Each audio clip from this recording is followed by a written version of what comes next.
pelo Grupo do Esporte e principalmente pelo Samir, né, que me convidou para dar essa aula.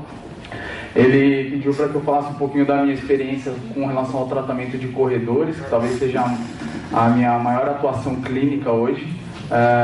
Antes de começar essa aula, eu tenho que agradecer algumas pessoas especiais que estão no meu aprendizado diário, que é o professor Cláudio Casarini, chefe da fisioterapia do grupo do quadril e joelho da tarde, o professor Diego Galassi e o professor Thiago Fukuda. Quando nós vamos buscar na literatura a incidência da tendinopatia patelar em corredores, ela é tida como talvez a terceira lesão mais prevalente em corredores no joelho, né? Junto com as lesões meniscais ali. Mas se nós formos observar, todas essas lesões de joelho são lesões com características de sobrecarga, né? De overuse. Tanto é que a maioria das referências que trazem como principal fator de risco para lesão em corredores, eles descrevem que lesões prévias, ou seja, o cara que já se machucou antes tem mais chance de se machucar em determinada articulação, e principalmente aumento de volume de treino, aumento brusco de volume de treino, mais conhecido como overuse no treino desses atletas. Então, o principal fator de risco para lesão, principalmente lesões por sobrecarga como a tendinopatia patelar, é o overuse, excesso de sobrecarga, principalmente durante os treinos semanais e nem tanto durante as competições. Então é síndrome da dor femoropatelar e síndrome do trato iliotibial, que são as duas mais prevalentes no joelho. Quando nós vamos falar de fatores de risco, então, pensando no overuse, existem alguns fatores intrínsecos para a lesão tendinopatia patelar, como por exemplo o déficit de força, né, e de controle neuromuscular, principalmente dos músculos antigravitacionais, pensando na corrida principalmente extensores de quadril, extensores de joelho e flexores plantares. A amplitude de dorsiflexão pode influenciar tanto em atividades dinâmicas, o excesso de dorsiflexão, como em alguns momentos o déficit de dorsiflexão pode influenciar, levando ele a algumas compensações do membro inferior. Fatores extrínsecos, como o mais importante de todos, aumento de volume, principalmente aumento de volume repentino, erro do gesto, ou déficit de controle, né, neuromuscular durante o gesto, de aptidão para o gesto, terreno do treino e equipamento. No caso da corrida, um dos equipamentos que podem influenciar, né, em todos esses fatores intrínsecos é o tênis, mas principalmente influenciando em cima desse conceito, que é um conceito antigo, 96, descrito por Dye, mas que não tem como a gente falar de fatores de risco pensando em overuse sem descrever envelope de função, que é esse conceito, descrito num gráfico de carga por frequência, em que essa zona branca é chamada de zona de homeostase, ou seja, o envelope de função, no caso do tendão patelar, a capacidade que ele tem de absorver carga e de absorver frequência de estímulo. Se a gente manter esse atleta dentro dessa zona de homeostase durante seu treino, durante as atividades de competição, ele não se machuca, não importa as influências que ele tenha biomecânica ou de fatores extrínsecos. Se dentro todas essas alterações intrínsecas e extrínsecas, ele conseguir se manter dentro da capacidade do tendão de absorver carga, ele não se machuca. A partir do momento que eu tenho, por exemplo, um corredor que corre 40 km semanais, e ele se empolga dentro desse treino e evolui bruscamente dentro do volume, basicamente para corredores amadores, em torno de 20% de evolução de volume a cada semana já é tido como um fator de risco para lesão.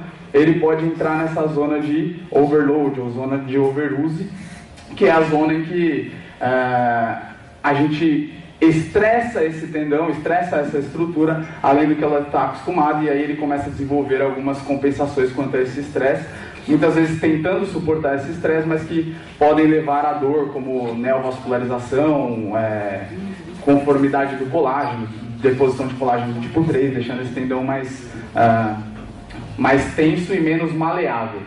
À medida que a gente for procurar na literatura, uma das principais formas de prevenir lesão, então, é fazer com que esses atletas treinem mais inteligentemente do que mais forte. Desde que esse treino que seja forte, ou essa capacidade de aumentar a performance, diminua a incidência de lesão.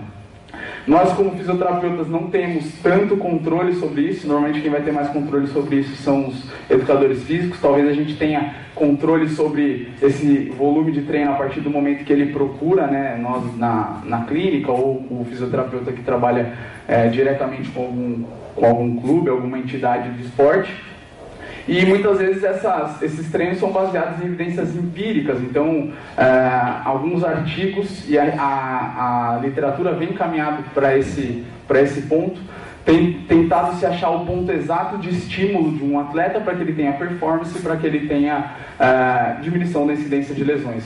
Algumas variáveis externas, como o GPS, podem ajudar no controle de volume, principalmente controle de quilometragem durante o treino, mas principalmente algumas variáveis internas, como escala de percepção de esforço, que é uma escala subjetiva, parecida um pouco com a escala visual analógica de dor, que vai de 1 a 10.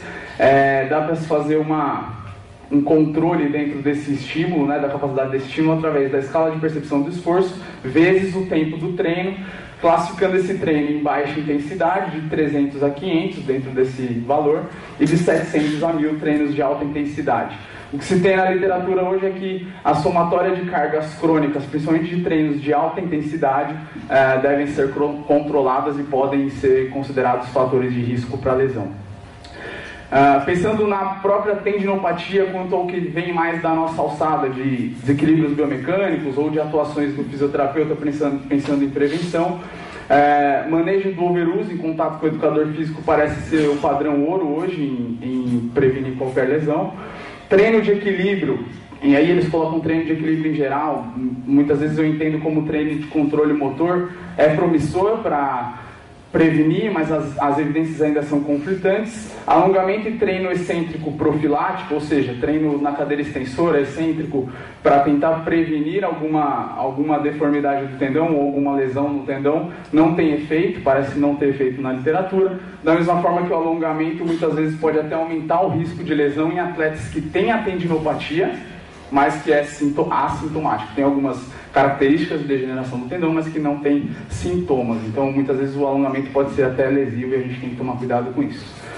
Quando a gente fala de corredores, pensando em avaliação, algumas avaliações estáticas não têm correlação nenhuma com lesão, então a gente não precisa gastar tanto tempo durante a avaliação olhando discrepâncias de membros, diferença do ângulo Q, que é o ângulo de projeção do joelho, né, estático, quanto que é valgo, vara do joelho, altura do arco longitudinal, medial do pé e angulação da subtalar, angulação do calcâneo. Ambos essas variáveis não têm associação com ocorrência de lesão em corredores, então parece que a gente tem que avaliar esses corredores muito mais dinamicamente do que estaticamente, e essa é a ideia daqui para frente. Para a gente avaliar a corrida dinamicamente, a gente precisa entender alguns pontos importantes.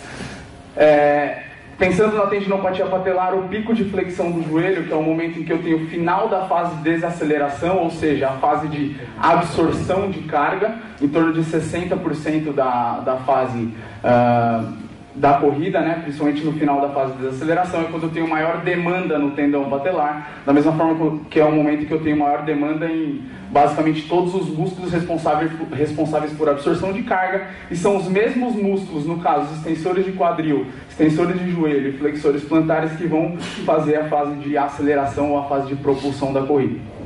Pensando no tendão patelar, a gente pode tentar isolar mais ou menos essa fase aqui, que é onde tem maior ação do quadríceps, principalmente no pico de flexão do joelho, na desaceleração, no final da fase de desaceleração da corrida.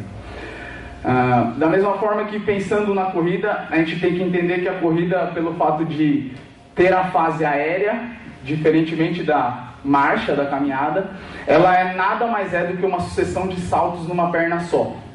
Então, se o paciente não tem capacidade de absorver carga em uma perna e transferir essa carga realizando uma propulsão com essa mesma perna, é praticamente impossível ele correr e correr com qualidade. Por isso que algumas avaliações como o salto sagital, tanto na saída do salto, em que se o atleta tem diminuição da amplitude de quadril, basicamente diminuição da flexão do tronco, porque flexão de quadril em cadeia fechada é basicamente a mesma coisa do que flexão do tronco, aumento da amplitude do joelho e aumento da amplitude do tornozelo, aumento da amplitude do joelho para flexão, aumento da amplitude do tornozelo para dorsiflexão, ele tem diminuição na absorção de carga do membro inferior, ele perde qualidade na absorção e principalmente naquela fase do pico de flexão do joelho, a fase de desaceleração da corrida. E aí nós podemos avaliar tanto a saída desse salto, quanto a aterrissagem desse salto. né, a qualidade de absorção de carga, tanto com os extensores de quadril, quanto com os extensores de joelho, quanto com os flexores plantares. Alguns trabalhos têm trazido, principalmente em mulheres, que esse déficit de absorção de carga com esses três segmentos com qualidade pode ser responsável por algumas lesões do membro inferior, como por exemplo as tendinopatias. Quando a gente vai para a esteira, é comum encontrar esse padrão de corrida em corredores. Então, corredores que correm com um tronco muito reto, basicamente pelo fato de apresentar dominância de quadríceps. Então, se o tronco está reto, eu passo com um vetor muito atrás do joelho, eu tenho um maior momento externo flexor do joelho, automaticamente eu preciso de um momento interno ou de uma capacidade do quadríceps de estabilização maior. Se eu tenho um atleta que tem essa característica de degeneração do tendão patelar, se ele corre nesse padrão de corrida, automaticamente eu tenho menor ativação dos extensores de quadril, muita ativação dos extensores de joelho e uma demanda maior na panturrilha, e a maioria deles não tem o que eles deveriam ter de controle de panturrilha e força de panturrilha, então eles têm sobrecarga. Na literatura a gente encontra dois padrões clássicos de quem tem a tendinopatia patelar. Ou esse atleta ele tem déficit na flexão do tronco e aumento da projeção anterior do joelho, olhando do plano sagital, ou atletas que têm dor há muito tempo e convivem com essa dor há um determinado tempo, começam a gerar compensações, como principalmente o excesso de inclinação do tronco, talvez por tentar ajudar a aumentar o braço de alavanca do glúteo máximo aqui, automaticamente eu tiro sobrecarga anterior do joelho, eu diminuo sobrecarga no tendão patelar. Alguns atletas, na verdade a literatura traz que a maioria dos atletas que tem a tendinopatia patelar há muito tempo e convive com dor durante os esportes, eles têm esse padrão de aterrissagem, ao contrário do que a gente imagina, que eles têm um padrão que sobrecarrega essa estrutura.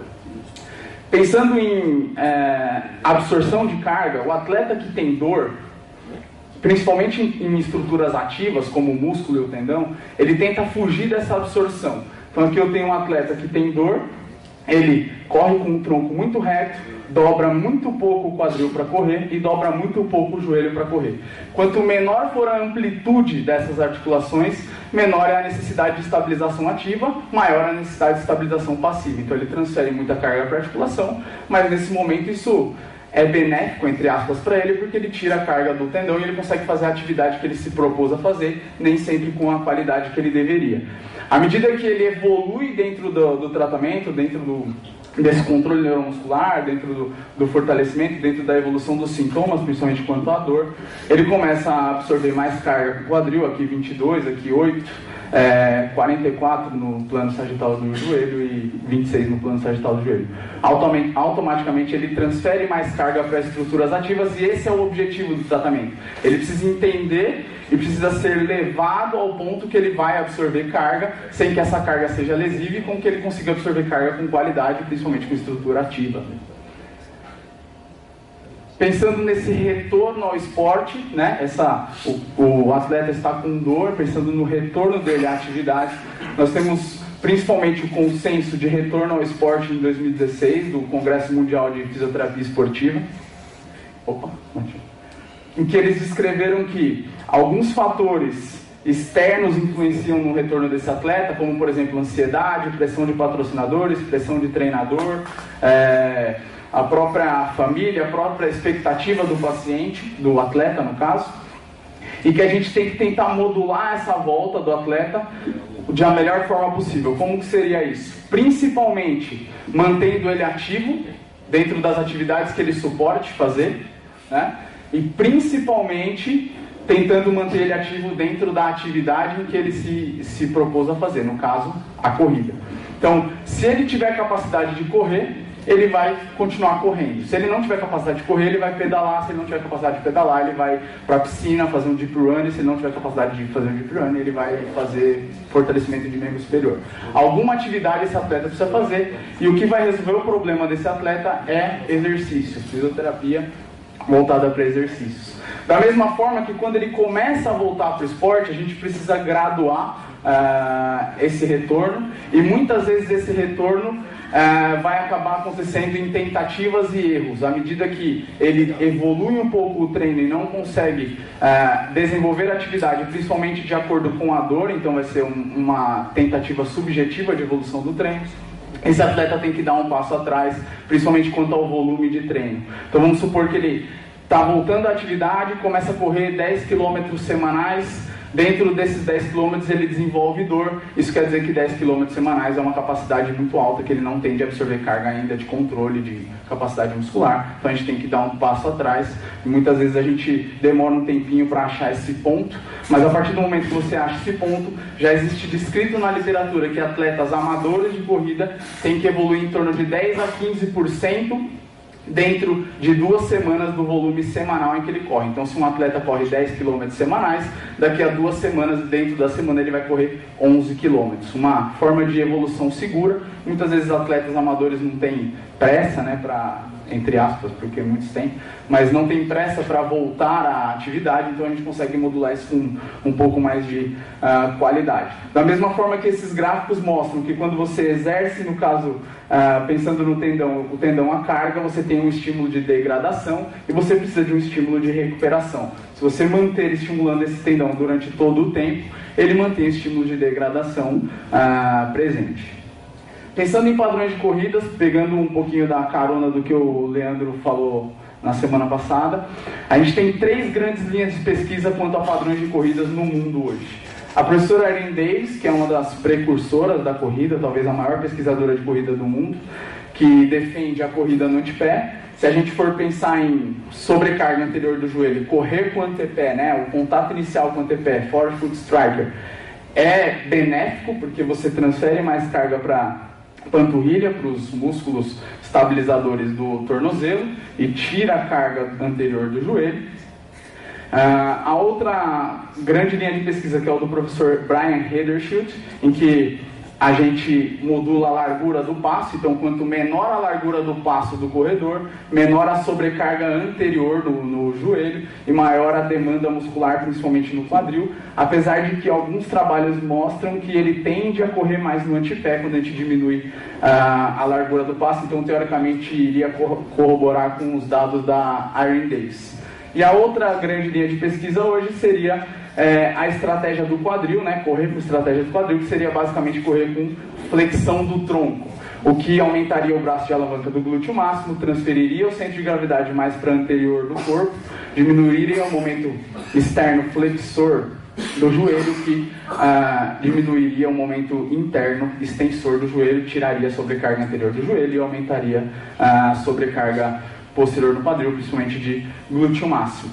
O que se tem na literatura hoje é que essas 3 linhas, nenhuma delas está consolidada dentro do que seria melhor de um atleta correr.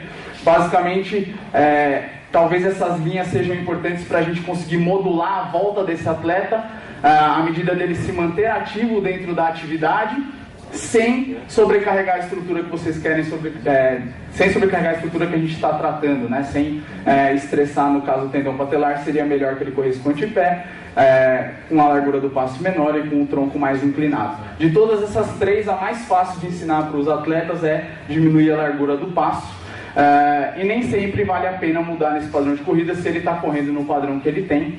Deixa ele correr no padrão normal, desde que isso não esteja causando dor, nem durante a atividade e nem depois. Pensando nessa modulação e nessa manutenção do atleta na atividade, alguns coadjuvantes na terapia podem ser importantes, como a tira patelar, manter esse atleta durante a atividade. O que a literatura traz hoje em tendão patelar, e que se diminuir a demanda, se a corrida for irritável, e eles consideram uma corrida irritável quando o paciente sente dor persistente por mais de 24 horas, você deve ou diminuir o tempo da corrida, ou diminuir a atividade, levar ele para outra atividade que não tenha tanta sobrecarga. É importante que ele tenha a manutenção de atividades de absorção de energia, para que ele mantenha esse processo de absorção de energia, então no caso da corrida, ou atividades de salto que seja, íntegros, principalmente a nível de córtex motor. Se esse atleta manter uma demanda de corrida com dor estável, né, sem dor durante a corrida e com alívio de uma dorzinha que venha a aparecer em torno de 24 horas, você está numa zona segura, quer dizer que você está trabalhando, está estressando o tendão, mas estressando ele de uma forma que ele vai sofrer remodelamento e que ele vai caminhar para uma recuperação segura. Eu particularmente deixo meus pacientes correrem sem dor, e se eles referem alguma dor pós a corrida, eu diminuo a sobrecarga, diminuo principalmente o volume de treino.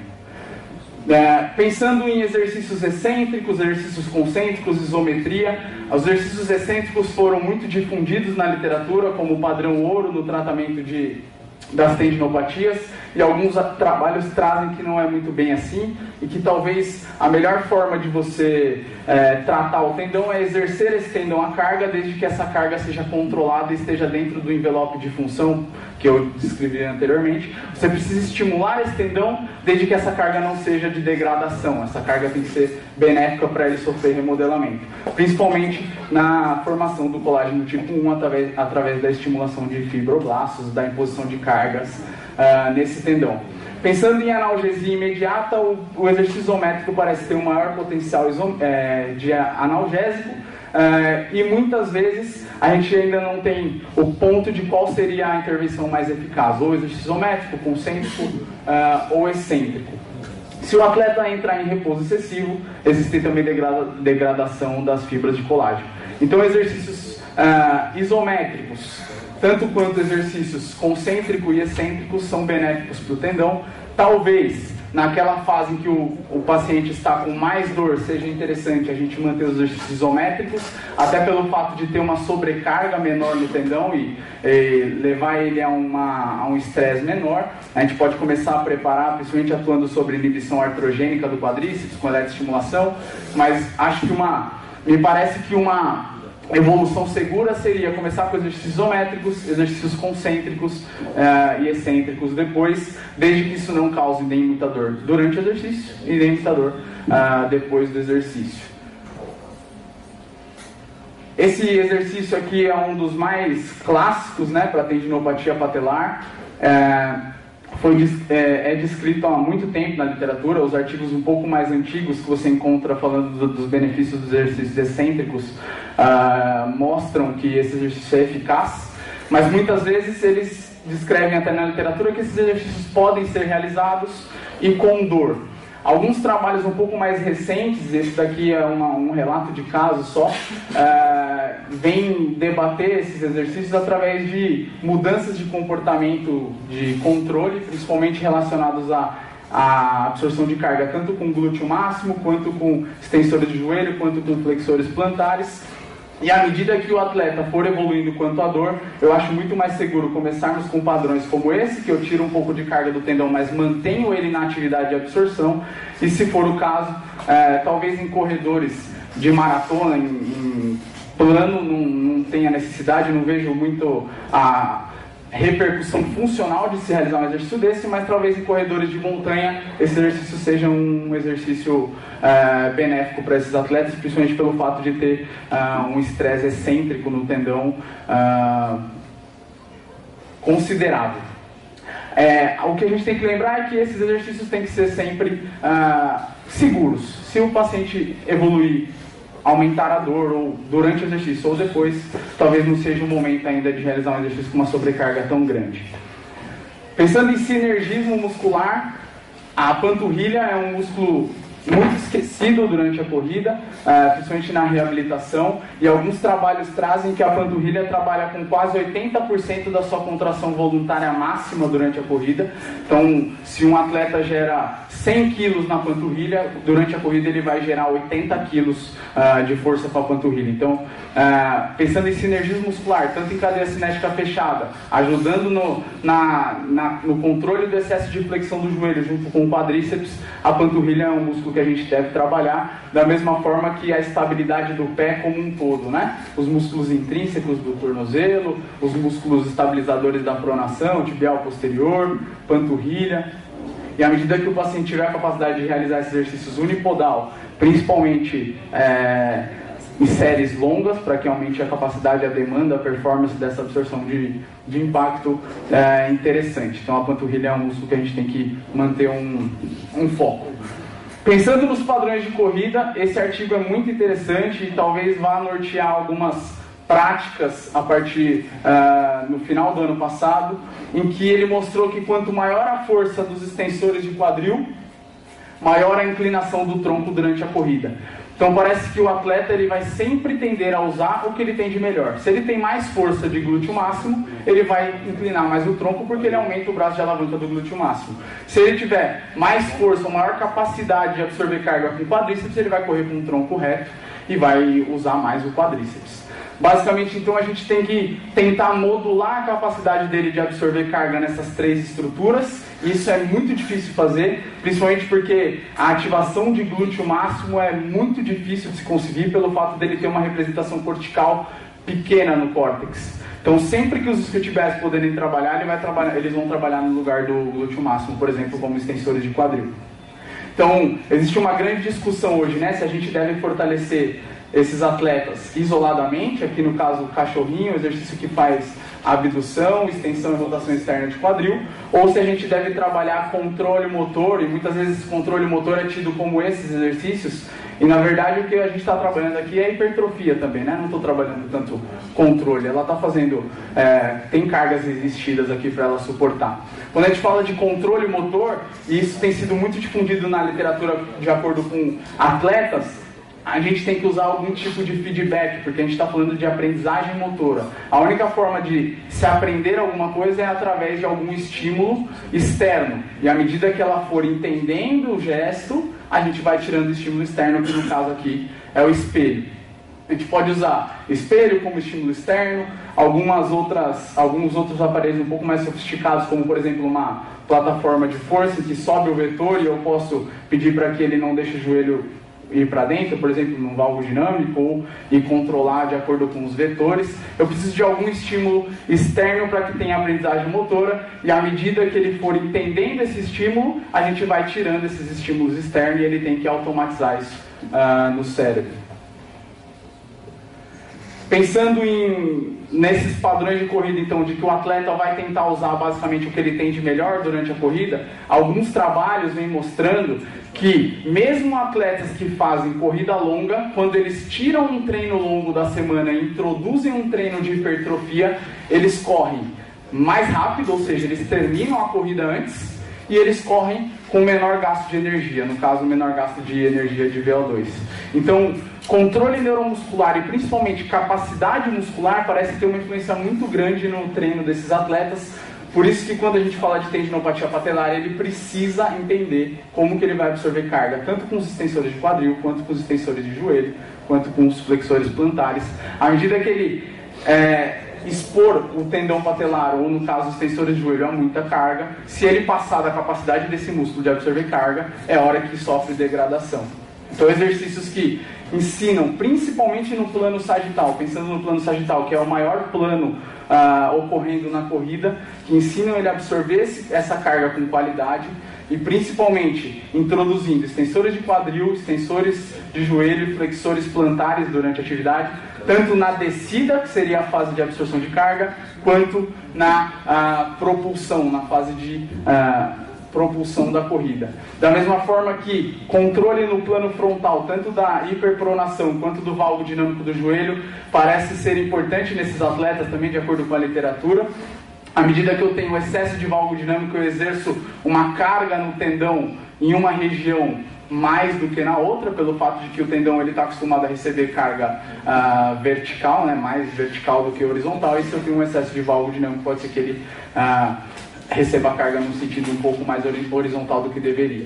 Esse exercício se chama Step Up, em que ele faz a fase de propulsão, e é sempre importante o sinergismo do membro superior, e em que ele faz a fase de absorção de carga.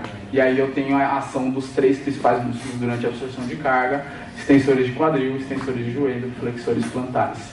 E como a corrida nada mais é do que uma sucessão de saltos numa perna só, esse atleta precisa aprender a saltar numa perna só, principalmente quando a gente fala de pliometria, que é absorver energia no tendão e dissipar essa carga com qualidade, com uma propulsão efetiva, com controle de tronco, controle de pelve, controle de joelho, controle de pé e tornozelo. Até o ponto em que ele vai fazer atividades como se fossem a corrida, aprendendo a absorção, tanto com extensores de quadril, extensores de joelho, flexores plantares, e aprendendo a fazer a desaceleração e a aceleração com qualidade. e isso ele vai aprender só dentro da atividade. A gente não consegue ensiná-lo sem ser através do controle neuromuscular. Quando a gente fala então de aprendizagem motor, eu tenho que colocar esse atleta para correr numa esteira, né? Porque eu posso ensinar ele a saltar, mas a aprendizagem motor é tarefa dependente, então eu tenho que ensiná-lo a como absorver melhor a carga dentro da atividade que ele se propôs a fazer. No caso aqui eu tenho ele correndo lá, o avatar dele, e aí eu posso pedir, inclina mais o tronco, eu posso brincar um pouco com aquelas influências biomecânicas dependendo da região que eu quero tirar a carga durante a volta dele da corrida. Pensando na retirada de carga, eu consigo, por exemplo, manter um atleta correndo sem dor, tentando minimizar as cargas impostas, no caso, no tendão patelar. Pensando em critérios de alta, o questionário VISA é um questionário funcional, validado para a língua portuguesa, e ele tem um monitoramento da severidade dos sintomas e principalmente da evolução desse atleta. Se esse atleta não tiver uma diferença clínica minimamente de 13 pontos, significa que ela não é uma diferença clinicamente importante. Então, tanto para quem for realizar alguns trabalhos científicos tentando evidenciar algumas abordagens quanto ao uso na tendinopatia patelar, a diferença clínica minimamente importante no caso é de 13 pontos e dentro do nosso tratamento também para ver se você está sendo efetivo ou não. Pontuações acima de 80 pontos dizem que ele está numa fase funcional mais ativa e de melhor qualidade, então acima de 80 pontos parece ser um ponto de corte interessante de devolvê-lo à função. Força muscular e a performance, o controle neuromuscular também é importante de ser avaliado nesses atletas e principalmente para critério de alta. A qualidade de absorção e a qualidade de propulsão de carga é importante. Perspectivas. Ainda existem poucos estudos prospectivos para a gente realmente trabalhar com efetividade quanto à capacidade de prevenção de lesão. O que a gente tem hoje para prevenção de lesão, padrão ouro, é controle de volume de treino, overuse principalmente. Efeito dos exercícios isométricos, concêntricos e excêntricos parecem ser bem parecidos, e talvez o que vai mandar o momento de entrar com cada um desses exercícios seria a fase que o paciente está e principalmente os sintomas, principalmente a dor. Cuidado com aquelas alterações de padrão de movimento, porque você tem que lembrar que você está sempre tirando carga de um local e transferindo para outro. Se esse atleta não tiver capacidade ou não tiver com uma boa qualidade dentro dessa estrutura que você está transferindo a carga, ele vai estourar em outro lugar. O tratamento então tem que ser multimodal, visado em todas as articulações, quando a gente fala de membro inferior, e a gente ainda não sabe se essas mudanças de padrões são duradouras. Então, se eu treino com o meu atleta lá na corrida, os trabalhos mostram que ele aprende esse padrão que eu ensinei durante o tratamento, mas quando ele volta à performance, ele volta o que ele tinha de padrão anterior. Talvez pelo fato de que ele tenta usar o que ele tem de melhor, como eu mostrei naquele artigo do Powers de 2016. Ele sempre vai tentar usar o que ele tem de melhor, e se a gente conseguir melhorar, principalmente a capacidade muscular e de controle desse atleta, talvez a gente tenha um trabalho efetivo. Deixo aqui o meu contato, se alguém quiser algum artigo, alguma coisa, e fico aí pelas dúvidas, esperando as dúvidas. Obrigado pelo convite, gente.